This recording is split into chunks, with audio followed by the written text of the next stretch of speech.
Hello guys, today we work with the page number, let me check it out, but it's a nice page, 118, 118, and we have two octopus. ¿Ya vieron? One, two octopus.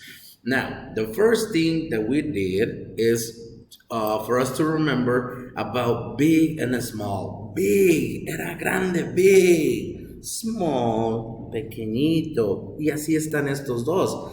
Two octopus. So, otra vez, big, small. Y así lo practicamos en el salón de clases. Allá en casa lo pueden hacer también, big and small. Y pueden también hacerlo con algunos objetos que tengan por ahí a la mano para que ustedes puedan decir big, small, que es grande, que es pequeño. Y vamos a hacer esto. Este pequeñito, the small octopus, nosotros lo vamos a colorear. We have to color it del color que ustedes quieran. Alguien me lo hizo pink, alguien me lo hizo purple, alguien me lo hizo red, any color, whatever color that you want. Yo lo voy a hacer yellow, a ver si se ve un poquito ahí el yellow. Ok, vamos a dibujarlo, a colorearlo.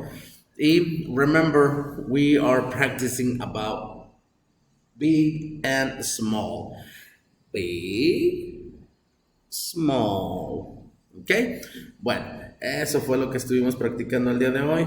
Así que los dejo. Nos vemos el día Monday. You have 3 days vacation, a long weekend. So, I'll see you Monday. Bye bye.